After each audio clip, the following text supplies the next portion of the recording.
Hi, I'm Molly. We're going to dive into what security and design have in common.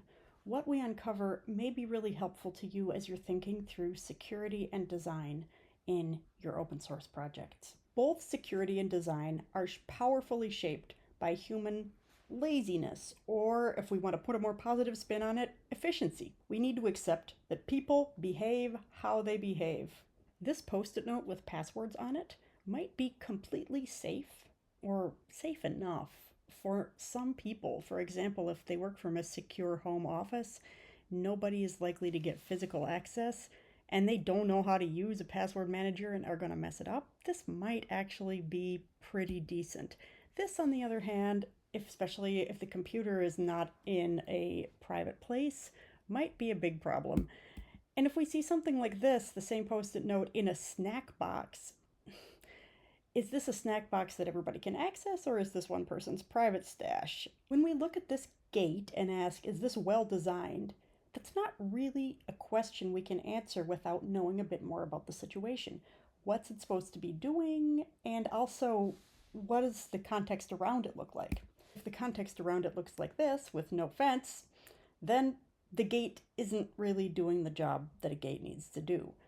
But we need to look at the bigger picture in order to see what that context is. Here's a pretty complex example. This e-scooter. Are these rental e-scooters well designed? Well, the app is quite user-friendly and easy to figure out. For many people, even if they haven't driven a scooter like this before, it's not that hard to get going. However, these e-scooters also have a lot of effects on both the people who are using them and the people who aren't using them.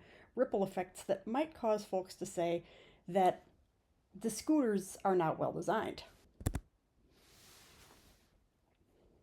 It says on the scooter, always wear a helmet. Most people do not wear helmets when they're riding them. This leads to a startlingly high rate of injury, especially among young people, and this includes both riders and pedestrians. And among people who aren't even using the e-scooters, the impact that they have on a built environment when people park them places that then you can't get around can be incredibly negative. So it's really hard to say whether a design is good or bad. It might be making cities more accessible. It might be causing a lot of accessibility issues and also physical harm to folks. Both security and design require observing and analyzing real circumstances, not just the immediate thing that we're working on. To improve both design and security, we need to observe actual usage patterns. How are people actually using your tool? What shortcut are they taking? An unauthorized shortcut that everybody takes, like the one in this photo, which shows a path leading off to the right and then off to the left, is an unpaved path that cuts the corner. This is called a desire path. Look around and you'll see them everywhere. What are your users' desire paths? If we're confused, we create a workaround. If we get preachy or excessive information fed to us, we can and will tune out.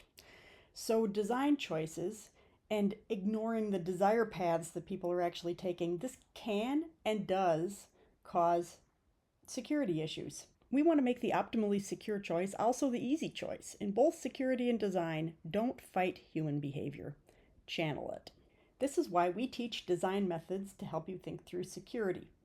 Design knows how to work with human nature rather than against it.